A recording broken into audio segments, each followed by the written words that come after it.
Operation Sindoor വിജയത്തിന്റെ പശ്ചാത്തലത്തിൽ BJP പ്രഖ്യാപിച്ച രാജ്യവ്യാപക തിരംഗയാത്ര ഇന്ന് തുടങ്ങുകയാണ്. 11 ദിവസം നീണ്ടു നിൽക്കുന്ന തിരംഗയാത്രയാണ് സംഘടിപ്പിച്ചിരിക്കുന്നത്. മോദി സർക്കാരിന്റെ ദൃഢനിശ്ചയമുള്ള നേതൃത്വവും ഇന്ത്യൻ സേനകളുടെ ആത്മവീര്യവും സംബന്ധിച്ച് ജനങ്ങളെ ബോധവൽക്കരിക്കുകയാണ് ഇവിടെ ലക്ഷ്യം. അജീഷ് ജയകുമാർ ഡൽഹിയിൽ നിന്ന് വിവരങ്ങളുമായി ചേരും. Ajeesh, welcome back to morning show. Ajeesh, യഥാർത്ഥത്തിൽ ഇങ്ങനൊരു തിരംഗയാത്ര നടത്തുന്നതിലൂടെ BJP ലക്ഷ്യം വയ്ക്കുന്നത് എന്താണ്?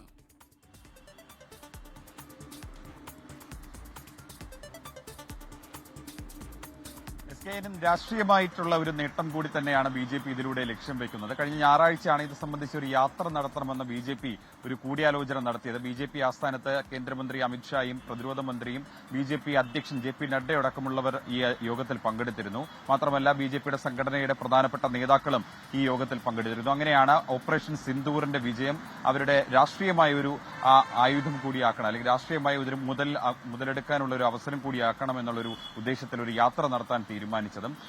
ഇതിന്റെ വേണ്ടിയിട്ടാണ് രാജ്യത്തുടനീളം 11 ദിവസം നീണ്ടു നിൽക്കുന്ന ഒരു തിരംഗ യാത്ര അവർ പദ്ധതിയിട്ടത്. അത് ഇന്ന് മുതലാണ് ആരംഭിക്കുന്നത്. 23-ാം തീയതി വരെയാണ് ഈ യാത്ര ഉള്ളത്. ഇത് പ്രധാനമായും ഇവർ ഉന്നയിക്കുന്നത്, അവർ പറയുന്നത്, ഈ ശക്തമായ ഒരു കേന്ദ്ര സർക്കാർ ഉള്ളത് കൊണ്ടാണ് പാകിസ്ഥാനെ തക്കതായ മറുപടി കൊടുക്കാനായത്, പാകിസ്ഥാന്റെ അതിർത്തി കടന്ന് പുറത്തു കയറി ഭീകര ക്യാമ്പുകൾ തകർക്കാനായത്. മാത്രമല്ല ഓപ്പറേഷൻ സിന്ദൂർ അതിന്റെ വിജയം അത് കേന്ദ്ര സർക്കാരിന് അവകാശപ്പെട്ടതാണ്, സേനകൾക്ക് അവകാശപ്പെട്ടതാണ്. ഈ ഭീകരർക്കെതിരെ രാജ്യത്തെ എല്ലാവരെയും ഒരുമിപ്പിക്കുക തുടങ്ങിയ വിഷയങ്ങളാണ് BJP ഈ യാത്രയിലൂടെ ലക്ഷ്യമിടുന്നത്. എന്തായാലും പ്രധാനമായും അവർ ഉദ്ദേശിക്കുന്നത് രാഷ്ട്രീയമായ മുതൽ എടുപ്പ് തന്നെയാണ്. കോൺഗ്രസും കഴിഞ്ഞ കുറച്ച് ദിവസങ്ങൾക്ക് മുന്നേ ഇതുപോലെ ഒരു യാത്ര നടത്തിയിരുന്നത്. പഹൽഗാം ആക്രമണത്തിന് പിന്നാലെയായിരുന്നു രാജ്യത്തുടനീളം യാത്ര നടത്തിയിരുന്നത്.